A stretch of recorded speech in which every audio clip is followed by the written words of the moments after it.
Arcade Heroes.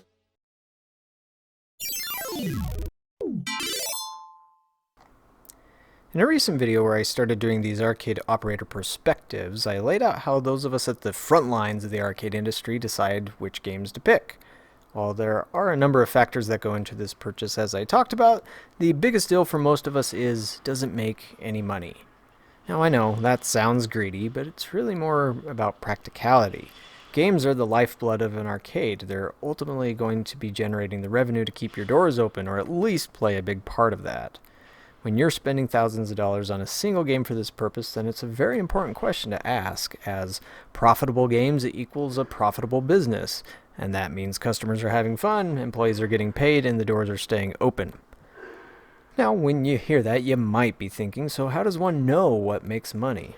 Well, it's tough as you don't always know for sure. If we did, all operators would be playing the tables in Vegas for a living.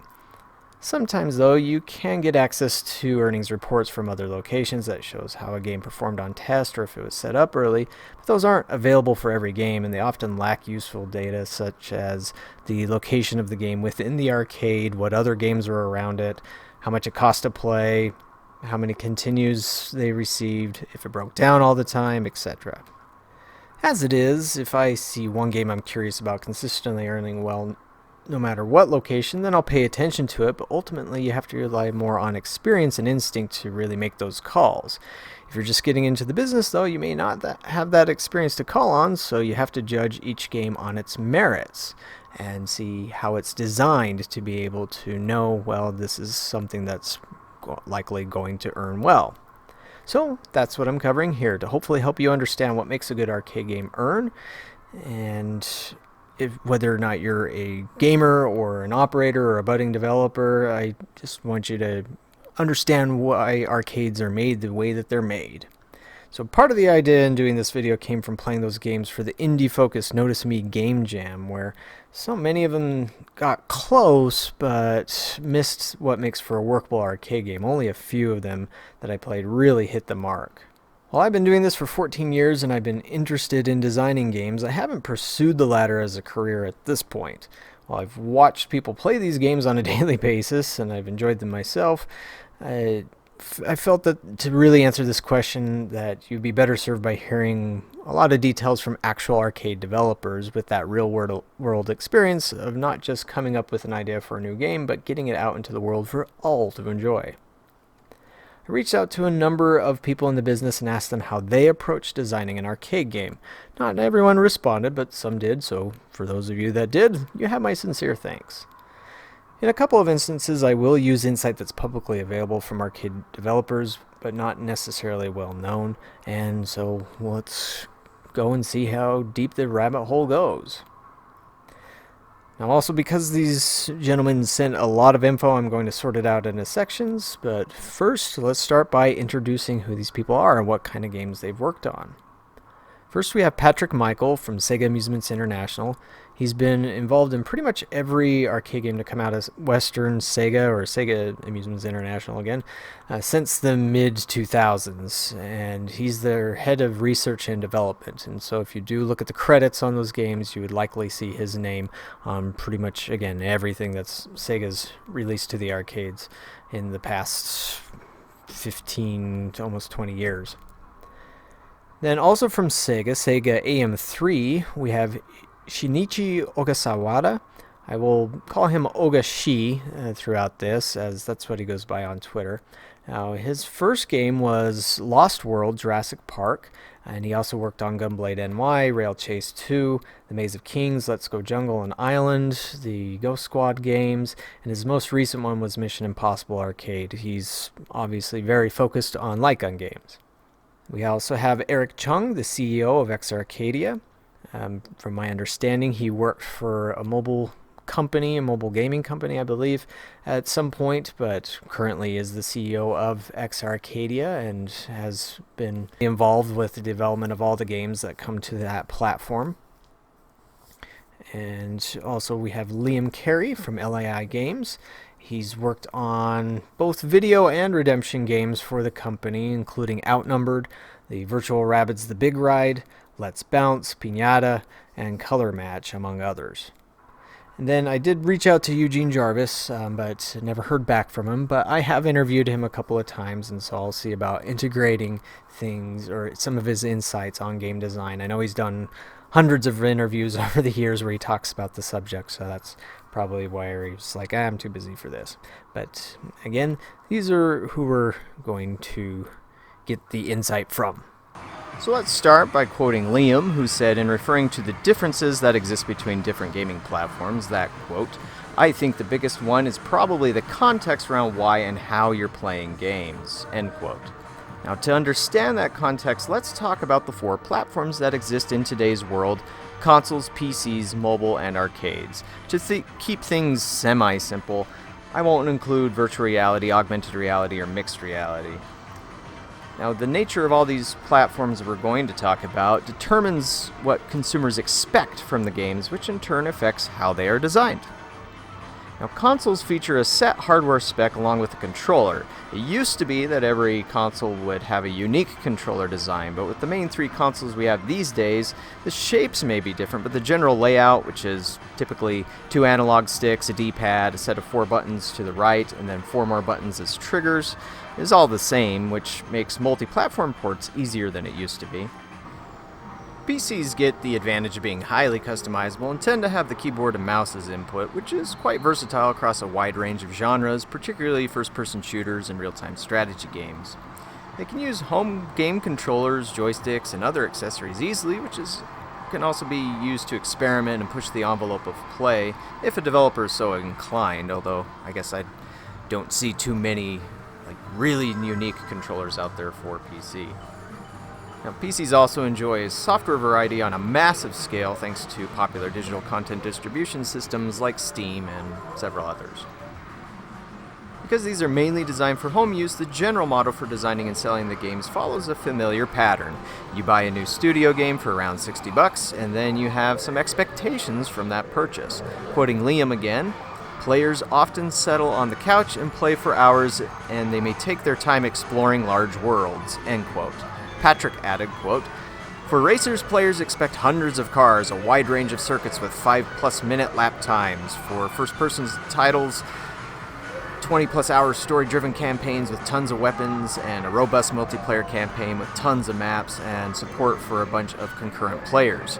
RPGs go even further on the story side, since that often involves a large range of characters and side quests, while many RPGs these days are also focused on exploring open worlds, managing inventory systems, leveling up, and so on. Mobile has the advantage of being able to be enjoyed anywhere, and while I've seen accessories try and add console-like button controls to them, their primary input is the touchscreen and/or gyroscopic controls. Now, on mobile games, which often get compared to arcade games due to their simplicity, Patrick also said, quote, the most popular mobile games are usually free to play. This can be an instant barrier to some players who question why they should pay to play something available for free. Although typically short in game duration, they often rely on regular updates to refresh and expand the content to encourage repeat play, end quote. While Eric Chung pointed out that both console and mobile games these days tend to be focused on getting players to spend money on in-app purchases or DLC. One challenge for developers here, particularly for PCs and mobile, is that there are so many configurations and specs out there that you have to broaden the scope of the game so that it can run on a wide variety of computers or phones, and plenty of testing is needed to ensure compatibility in these cases. With consoles, it's not as big an issue, but you still do have to keep things in mind, like a huge variety of TVs that can run at different resolutions, and you can't assume that everyone has something like a surround sound system. In all three cases, though, most software is served digitally, although consoles still have physical media options, particularly Nintendo. It seems like they'll be the last ones to be standing on that hill, and I hope they do so. So last but not least, we get to arcades. Now, when I say arcade here, I'm talking about real coin-operated arcade machines, like the ones that I surround myself with every day. Not arcade as in what you type in, say you type arcade into Steam or eShop or PSN, and pulls up a bunch of games that say that they're arcades. And so we'll get into the distinctions, of course, that arcades offer a game in a physical cabinet and are primarily designed to go into a public space, like a business. In that environment, you find a game you like, you insert money to satisfy the credit, and then you start playing. There's no pause button, but control-wise, the control scheme and layout can vary from one game to the next. Really, the only limitation is the budget behind the machine. And as a note to budding developers out there, a mainstream arcade title can cost around $3 to $5 million to develop, and that isn't counting extended production and marketing after initial launch. Don't worry though, indie games can cost much less than that, but I've also talked with some who got sticker shock when they started looking into cabinet production because it's not cheap. Now these days pretty much all arcades use a PC to power their hardware, but thanks to the cabinet they still get a distinct advantage. Every single release can be customized to present players with a particular experience that the designers wish to convey to players. For example, imagine you're entering an arcade, say like mine. When you do, chances are that one or more pieces will catch your attention. Let's say you come across Sega's House of the Dead Scarlet Dawn. On the outside, it's obvious that it's been designed to draw you in, but inside, you and every other player gets to enjoy the same experience. Everyone gets to enjoy the graphics on a 55-inch HD screen, the 7.1 channel surround sound, the specialized and scripted lighting events, the custom light gun controllers with force feedback in the seat, and the wind effects. The developers didn't have to water down any of these to accommodate those who wouldn't have those accessories at home, say like the sound system or a specialized lighting system. And they also didn't have to worry about the size or resolution of the TV. They custom made a special experience, one that is lost the moment it's put onto a console with a generic controller and none of the immersive gimmicks. Now, sure, not every arcade game has all those gimmicks packed into them, but even when you're playing, say, Miss Pac-Man, every player still gets to see the game on that same monitor, hearing the same sound, using the same joystick. It's still a unified experience that, again, allows developers to truly entertain players with fewer variables. It's almost like every release is a new console. Now, the cabinet is so essential to a game's design that arcade developers, when they begin the process, they often start with said cabinet. Ogashi said that's how they always do it at Sega. To quote him, "The game designers come up with a rough idea of the cabinet to demonstrate the viability of the overall game concept. The game then tends to go through a process of polishing and abandonment, depending on what is needed, what works and what doesn't. When I made Lost World Jurassic Park, I first started by designing a theater-style game, and eventually it also became the smaller arcade game." Now it's similar for LAI Games, where Liam said, quote, "It's a bit different for every company and every project. If the game idea is really physical and involves some custom hardware, i.e. most of our games, the cabinet is often the very first thing we work on long before we start writing any software. We have a workshop and a workshop technician attached to our studio, and he'll build prototypes for us to test ideas. For a game idea to go into full production, we prove that the concept is fun and that the technical requirements are achievable. So for Let's Bounce, we had to make sure we could tune the tile sensitivity so that it reliably detects a ping pong ball but not other objects. And we had to build a reliable ping pong ball vending mechanism, and we had to design the tiles in a way that the components are cheap enough that the game is commercially viable. For Hyperpitch, the technical challenges we had to solve were accurately detecting the position and speed of the ball when it hits the backboard. For a game like Outnumbered, the technical side is less risky because there have been tons of light gun video games before, so we were mostly just proving that the game design was unique and fun." End quote. Note that in the 80s you had upright, cabaret, cocktail, and cockpit cabinet models. These days, though, most games are released as a standard, deluxe, or super deluxe model. There's no industry standard as far as what makes one fit into one category or another, apart from standard cabinets being the smallest model that is perhaps missing some of the gimmicks, while deluxe tends to step up on that with size and features, and super deluxe being the biggest and most feature-packed of them all. That said, these days a manufacturer often doesn't produce a standard version of a game. They may only do a deluxe and a super deluxe, or for a time only offer super deluxe and later offer deluxe if the game is popular enough. That's more common with light gun games. If it's a racing game, though, they may only offer one version and no other. The American side of things doesn't offer generic cabinets to put a circuit board into like they did in the 80s and 90s, or like they still do in Japan. This has also meant that upgrade or conversion kits have become less common, although conversion kits do come along every once in a while. Conversion kits are where a manufacturer or one of their rivals produces a kit intended for a certain game or games that can swap out the old and refresh it with something new that can earn better. Due to how specialized cabinets have become, however, this is also a rare practice these days, but for a budding indie developer, it could certainly be a less expensive way to get your foot into the door. And one common trope among arcade operators is that the bigger the screen, the more it earns. I think this was more true back in the 90s when most people at home didn't have a big screen TV, whereas these days most do. That also applied to the fact that a lot of other games in an arcade would have a 19 to 27 inch screen, so coming across something like a 50 inch DLP screen was something of a treasure.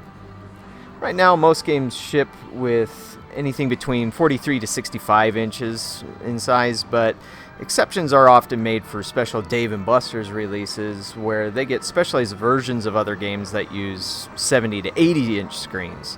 Now, I'm not sure how other centers feel about that, but for my situation, I don't really mind, as I already find it tough to make space for games with a 65-inch screen. Overall, my personal opinion on all this is that I'd rather have options, and I'd love to see more standard designs offered, in part due to space, but mostly due to budget. At the moment, most games are costing around $10,000, but these tend to be the deluxe versions, while super deluxes can go for anywhere between $20,000 to $40,000. With how things have been economically as of late, I can't really afford the latter. And one more point to make about cabinets and how they affect game design. They also allow creative developers to present games in ways that are either impractical or impossible to do with a console, since it's the only place in gaming where one can manipulate the audio visuals in unique ways. For example, you have Space Invaders and Asteroids Deluxe, where they used a mirror to reflect the monitor image against real artwork and create kind of a holographic effect. Or Seawolf used realistic periscope with flashing lights inside of it to create kind of an augmented reality effect. Sega's Space Tactics and Cinematronics' Danger Zone physically moved the monitor around with the action, which is pretty cool. And Subrock 3D by Sega and Intercontinental Circus by Taito used stereoscopic 3D. And you had the more recent Let's Go Island 3D using a 55-inch non-glasses auto-stereoscopic 3D screen. That's a mouthful. And then Namco Starblade used a special lens to warp the monitor image, and likewise Namco products like the Star Wars Battle Pod and Mockstorm used a projector on a dome screen, and so on. I could probably do a whole other video about these kinds of cool gimmicks, and I probably will, that are either impractical or impossible to do with a console or mobile game. And Eugene Jarvis mentioned this when I did a live stream interview with him back in 2020, talking about the cinematic experiences that can be done in good part thanks to the cabinets. But we felt that, we're great lovers of the arcade experience. And it seems like, we're seeing some of the fruits of that today, where, we have these incredible motion simulation games. Obviously, Kong is also a motion simulation VR. So it Right. has kind of a double hit there, and so there's just some great motion experiences. There's some great big screen experiences where our Halo Fireteam Raven, we have 12-foot wraparound screen, and Right. it just feel like you're there. So it's kind of the environmental type games that we've been doing for the last 5 years or so. Mm-hmm. I think, and Namco, of course, has been doing them longer than that, some of the Japanese companies. And it's just, just really brings the audio we can bring to bear, and just have the whole, this incredible immersive video. It really Mm-hmm. brings, really getting some awesome experiences for the player. And it's almost like mini cinematic experiences. And now with VR, we're basically doing the same thing, but even more powerful because total immersion, and now we're bringing natural interactivity. So, Mm-hmm. but the arcade has always been about cool controls. You have your steering wheels, you have your your guns for gun games, you have your different controllers, custom controllers. custom joysticks, gas pedals, gear shifters, all kinds of cool things. Yeah. Flight sticks, and they're all tailored to the experience. It's more of a physical thing, and it's much easier to pick up than, for a lot of casual players. I mean, picking up like an Xbox controller or a PS5 controller, has 18 or 19 buttons. I mean, it's almost like people playing the computer in 1980. They don't know what are all these? What do I do with all these buttons? Why did this idiot put all these buttons on this game? And but that's the arcade we can have specialized environments, great audio, easily very intuitive gameplay. We don't have to provide a 300-hour experience. So to make it super complicated, kind of torture people. Sure. Like you're having a driving game, and then you have to, you want a wheel? You have to, you have to work, spend 5 hours to earn your wheel. And right. So, we just want to give the player what they want right away and just have a great time. And we can do that in the arcade. And that's the fun thing. Of course, the cabinet can be a major hurdle to budding indie developers, as it can be expensive enough to develop software, much less building a giant kiosk with specialized controls. But if you're interested in pursuing that route, I'd recommend looking up Indie Arcade Wave on Discord, where they have resources to help with that. Now, many years ago, I wrote and self-published a book called The Arcade Experience, available on Amazon. In that, I labored to lay out what the arcade experience actually is, so I suppose this will be a condensed video version of all that. The main point is that the experience of playing video games in an arcade is distinctly different from playing at home. Now, part of that is the cabinet, as discussed, but now let's delve into what that entails for the software design and how the nature and setup of arcades shapes their general game design. To start, let me quote Eric again, quote, "Arcade games need to satisfy customers in a short amount of time rather than keeping players engaged for a long period of time in a single play session. A good arcade game will keep players coming back for more," end quote. Liam at LAI added, quote, "Arcade games are also unique in that players pay per play, so players are literally invested in each game session and want to strive to give their best performance, whether for a new high score or a ticket jackpot," end quote. Now, this brings up two important points. The first is time. I recently saw a kid with a t-shirt that said, "I pause my game to be here." Now, there's no pausing in arcade games, no loitering allowed. Arcades are kind of like the impulse buy of gaming. When you approach an arcade game, you probably haven't researched the game like you would a console title by reading reviews and watching in-depth lore videos. If you're in an arcade, you see something that appeals to you, perhaps a familiar name, a genre you like, or a flashy cabinet. You insert your coin or swipe the card, then you play. If you had fun or you're trying to get a high score, you play again. Now, Liam brought up something that I also learned naturally by owning arcade machines at home before opening a business. When my quarter wasn't on the line, it was just a minor annoyance to keep throwing coins into the machine. But the way I played was very different to when that coin was on the line. As it was, I found that I didn't replay my games very much, whereas before I owned that game, I'd find myself playing it every time I visited an arcade that had it. It's just a more enticing experience to play something where that money is on that line, that investment's been made, as weird as that might sound. Now, owning games often also lacked one of my favorite parts of the whole arcade experience, and that's the social one.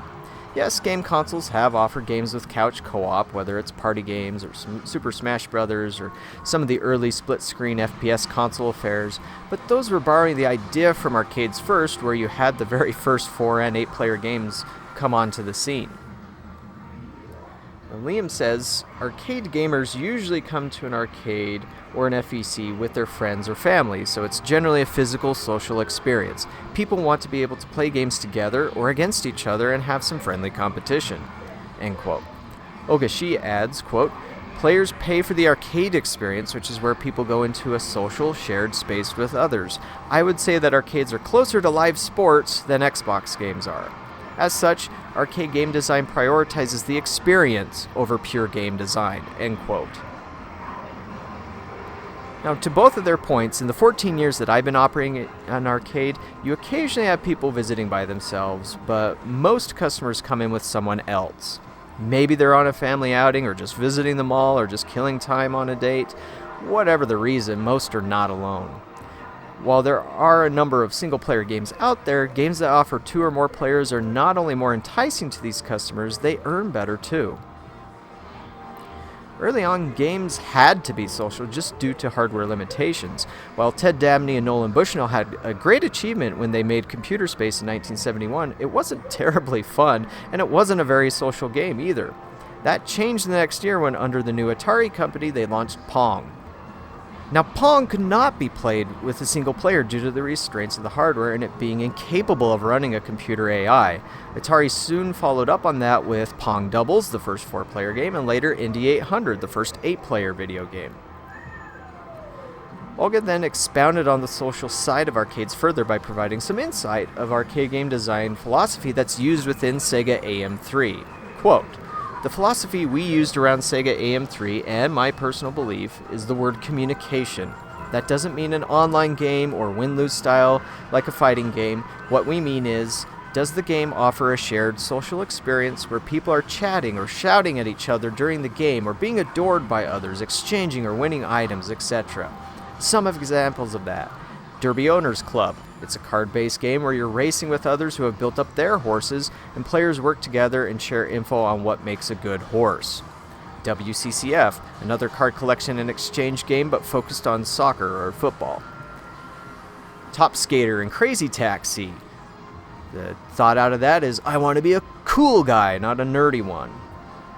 Let's Go Jungle. The mini-games are designed to get people chatting and working together during the game, laughing, having fun, etc.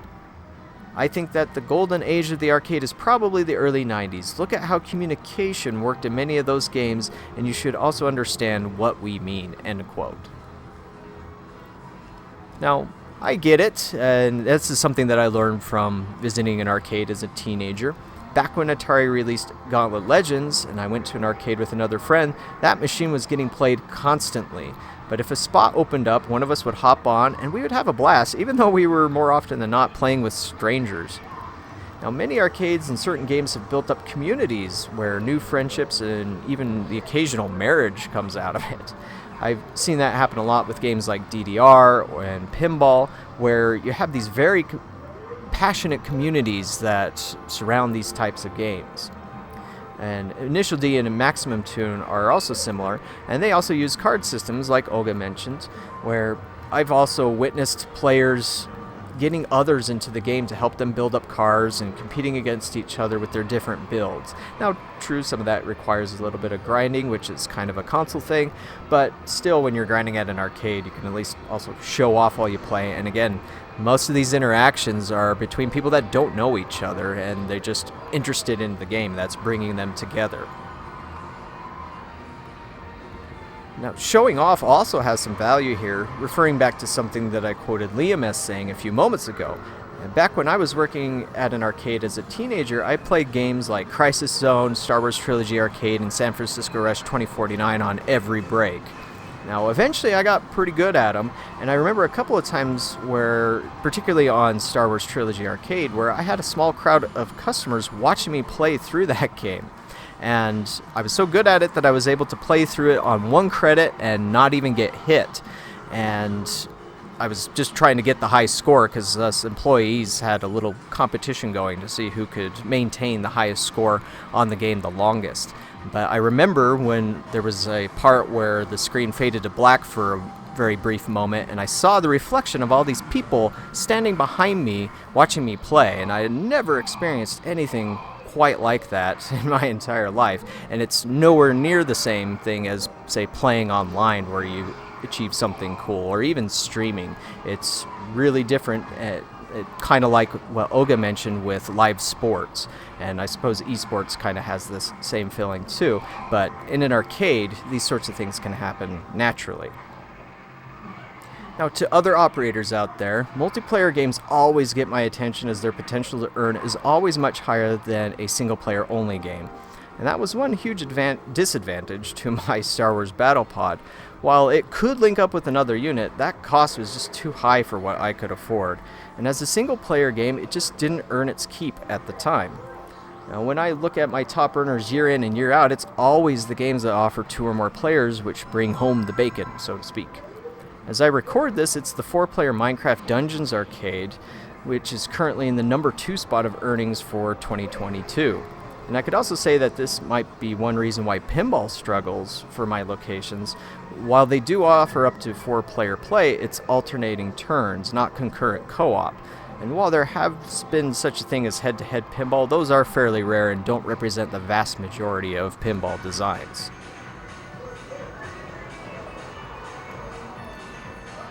Now let's delve a little deeper here. We've already covered how the cabinet affects things, along with the social nature of arcades. What else makes arcade game design different from its console and mobile cousins? Ogashi already shared his principles behind arcade game design, so let's look to his colleague Patrick Michael, who provided these details. Of course, these are a bit generalized. One has to adapt certain things depending on the genre of game to fit with certain consumer expectations, but again, they do fit in a broad sense. And so his points were inclusivity, immediacy, simplicity, input and feedback, and longevity. And now just to describe what he means by each one of those really quick. On inclusivity, he means players of all ages and abilities can have a fun and rewarding experience.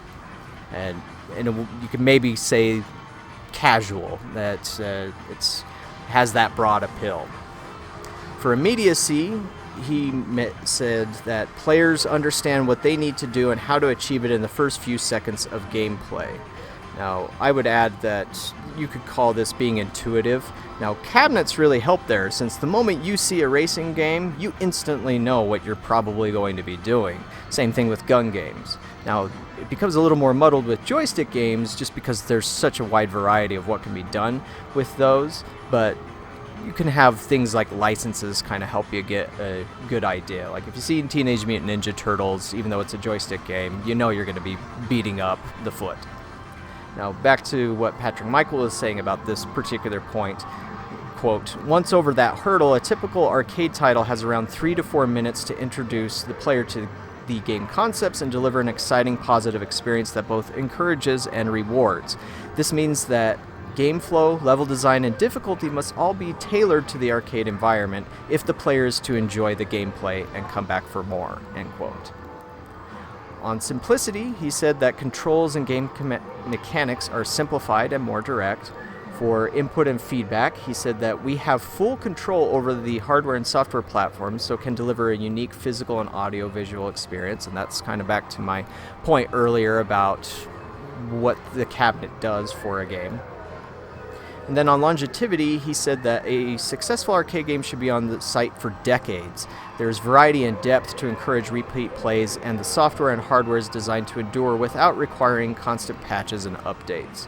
Now, as, again, an arcade operator of 14 years at this point, I still have several games that I opened with, and fortunately they've been running well, knock on wood, but they also have been earning, a lot of them have been earning the same as what they did back when I opened up, such as Blazing Angels Arcade by Global VR, and Chase HQ 2 by Taito, and of course Street Fighter 2 by Capcom. There's just certain games that just always withstand the test of time, and of course those are the best games to have. DDR2. Now, Patrick Michael also emphasized some additional points or concepts, and he also stated that a great game gives every player, regardless of age or skill, a positive, fun experience. He added that players hate waiting. Now, for me to expound on this a little bit, let me include that players generally hate reading, and sometimes there are a lot of games out there that have a lot of text in them, and this is something that I think modern arcade designers need to be more mindful of, or very mindful of, because, for example, in an environment where you have people of all ages, some of your possible audience can't read at all, such as little kids or people who may not have English as their first language. And in my particular location, I experienced that a lot, where I have a lot of Spanish-speaking customers who read very, very little English. And now, this is where I would love to see arcades put more emphasis on voice narration as well as showing instead of telling, so that it can get the point across in the simplest way possible whenever there's something that may be a little difficult to get across to the player. But also, sometimes there have been games where I've needed to put a sign on it and explain something, say like how to use 2 players, because the game itself does not tell the player or show the player how to really do that, and even then with a sign on it, nobody reads it. Now back to Patrick Michael's points. He says that, remember, you are designing a game for both players and operators, not just for yourself. Talk to operators and players throughout the development. And I would give an amen to that, because if you're not considering what an operator needs, then you're really actually missing your first audience, because it's us operators who are going to be purchasing the game. And if we're not convinced or bought on it, then we're not going to buy the game, and so it won't get out there for players to play. Now, I know some people in the arcade community hate that because they see us operators as the gatekeepers, but again, we're the ones with the skin in the game, putting thousands and thousands of dollars into buying these machines, and so it's really just the only way that it can work. Now, again, back to Patrick Michael. He said that if it needs a long tutorial, you need to redesign the whole concept or remove a certain feature from the game. And I know that can be painful, especially if you've been developing something for a very long time and you've put a lot of time and money into it. But I'm remembering a quote where it says you're not really a writer until you've deleted 1 million words. I can't remember who said that because this is off the top of my head, but still, what it means is you need to be willing as a creator sometimes to remove things that you've created. And at least as a writer, I know that sometimes that's very tough to do, but sometimes with a game design on an arcade game, this is one thing that can also separate console games from arcade games, is that there's certain things that do not work in an arcade environment. And so that's what I believe that he's alluding to. Then he also says, never rely on the player having relevant consumer game skills that they can bring to your gameplay. Reduce the complexity and total number of controls to the minimum required to succeed. You are producing a game for a global audience with very different needs. Ensure that your localization, game design, and operator settings maximize that potential. And then finally he says, although dwindling in numbers, never forget the core players who want to invest time and effort into your game. How will you reward them without penalizing the more casual player?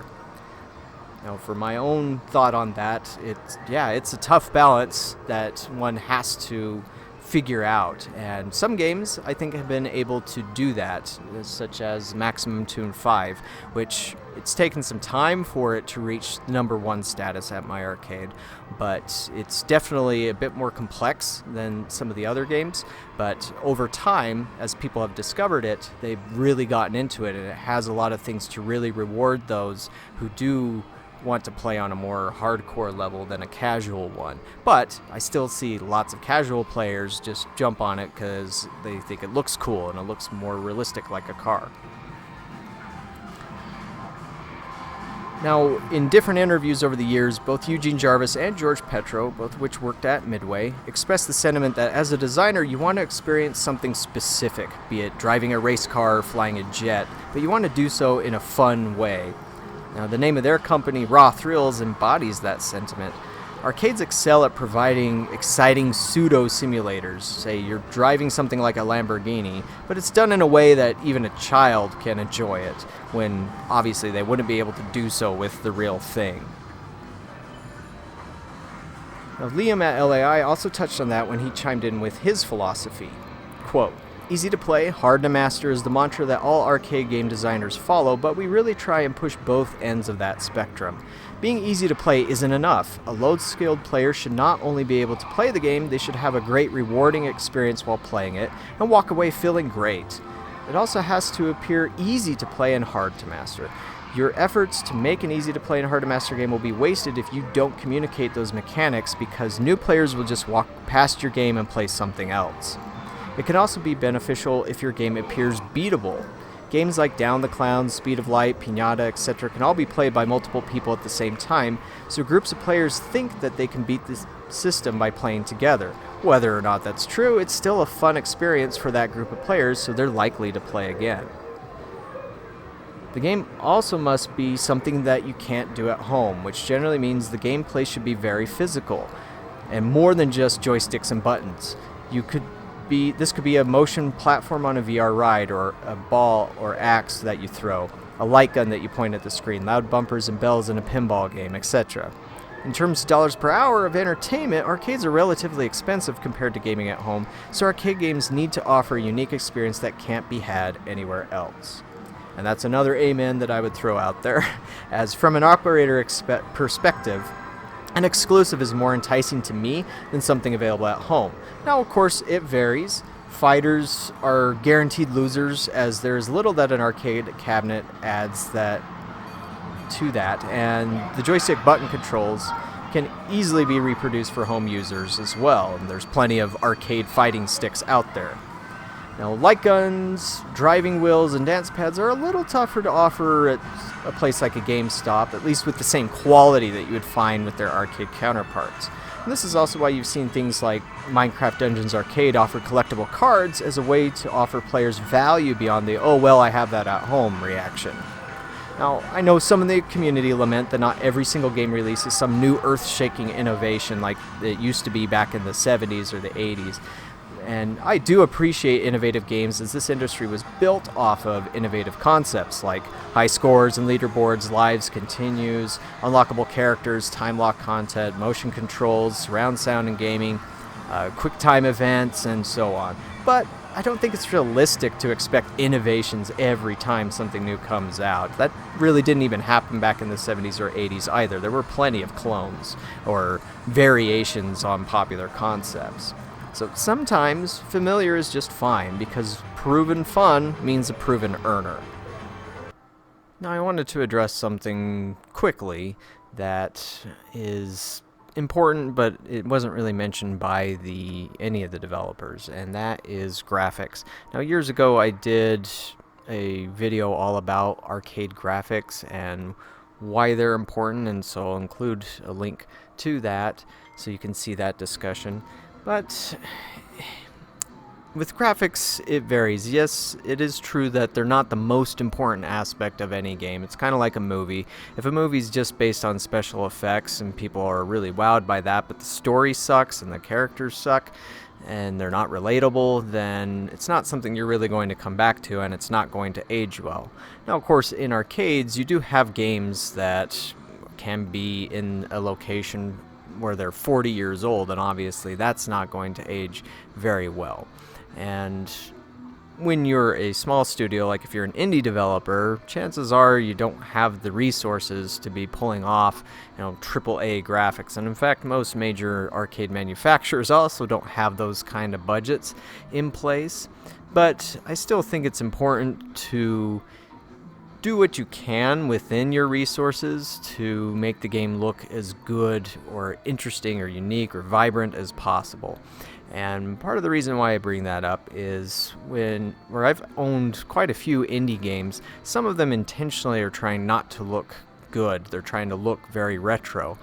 But it's like there's still some special effects that could be added in to make them stand out, maybe increase the vibrancy of the graphics. So that's one thing that I've seen with the exA-Arcadia, is I have a game on there called Gimmick Exact Mix. Now, it's a remake of an old NES game, but the thing is it gets played a lot, and even though it's a really tough game, and it's a single player game, so it's kind of against some of the things that I talked about earlier and some of the developers talked about earlier, but it draws people in because the graphics are so vibrant and they really catch your attention, and because of that alone draws people in, even though most people, 99% of the people that come into my arcade, have never ever heard of Gimmick. And the same thing kind of applies to the shoot 'em up game Vritra Hexa, which also looks really good. No, it's not a AAA studio grade graphics level there, but just because it does look really cool and unique, and it does some things in 2D that maybe you don't see all that often, that it draws people in. And so that's just something to keep in mind too. And also with the sound, sometimes sound can really make a huge difference, and there are videos out there of how music really sets the mood and tone of a movie, and how that can really change how things feel when you're watching a movie.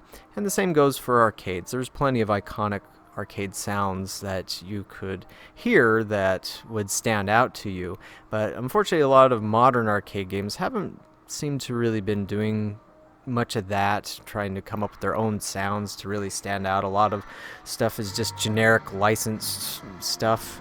Sometimes there are custom-made songs and sounds and whatnot instead of just relying on a licensing library. But I would say that if you can, also try and come up with anything like that. And I also mentioned earlier, voice narration I think is also very helpful for servicing the player and allowing them to maybe help move them along. I have one old indie game called The Act where it's very much based on audio cues and not just the graphics cues, but if you pay close attention to the audio, it can help you progress through the game a lot easier than if you're just watching what's happening on screen. And so that's also something that can work towards the experience and immerse the player even more. One of my favorite examples of audio immersion in a game would be Atari Games' T-Mech, and that used something called cage audio, which was really just surround sound with a really nice subwoofer. But if you ever come across that game and play it on the actual arcade cabinet, it makes a world of difference, and you lose a lot of that through emulations if you've ever played that in emulation. And so just another thing to keep in mind, audio and visual do matter in an arcade, at least for drawing people in and immersing them further. Now, one question I often get asked or see in the comments is in regards to console ports. These have long been a thing, and I remember reviewing a book a few years ago called Arcade Perfect, which detailed the challenges of getting an arcade perfect port onto various platforms. The practice showed that people can be fine without the cabinet. That said, arcade ports really do not perform as well for developers as they used to back when consoles were judged on the quality of their arcade ports.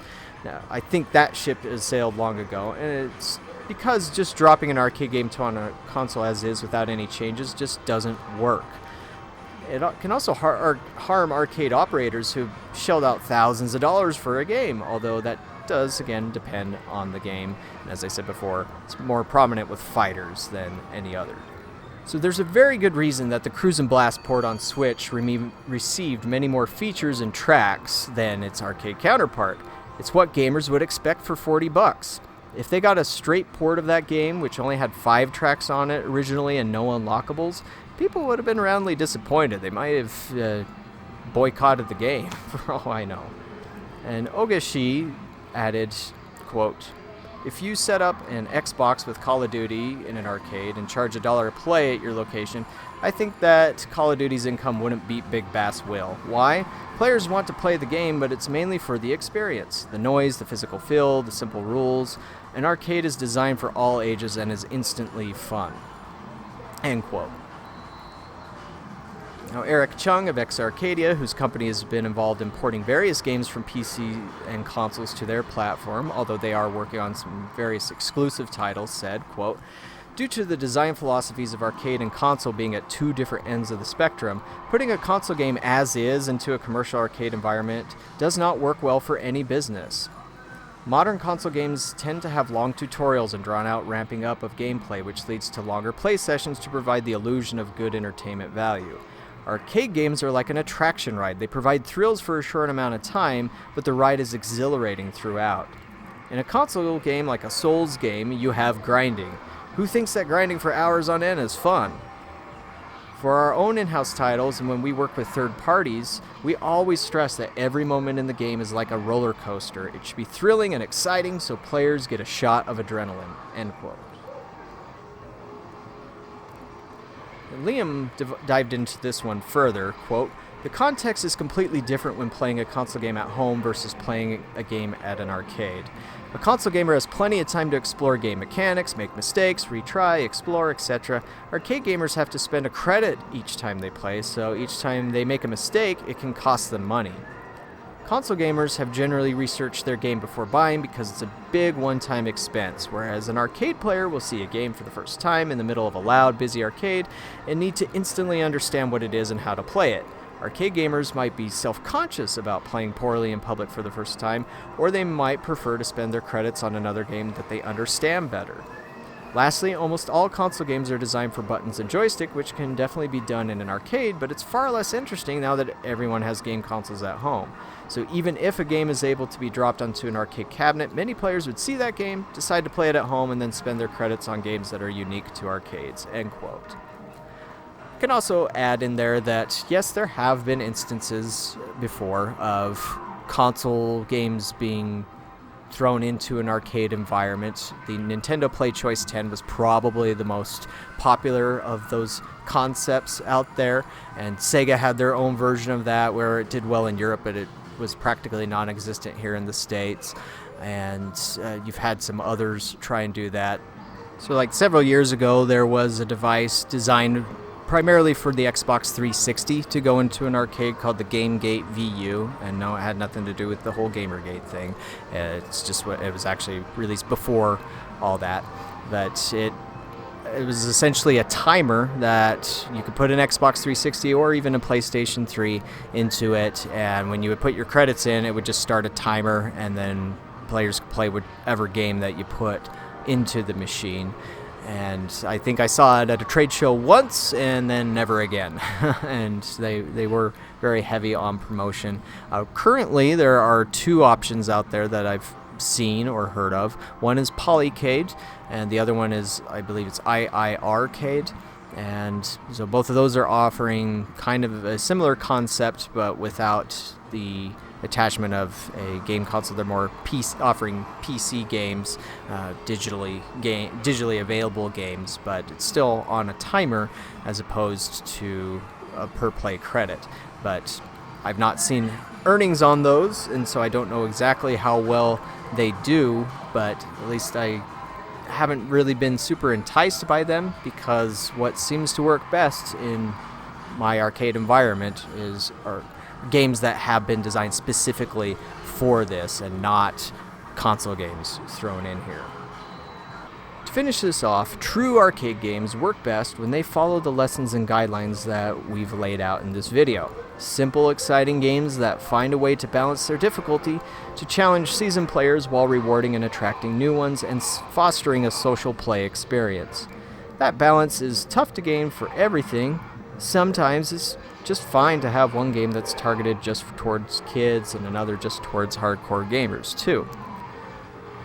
But overall, I hope that this has helped your understanding of why arcade games are designed like they are, and I'm happy to hear your thoughts below. And let me know if there's any other similar concepts you'd like me to tackle. And thank you for watching, and we'll see you around.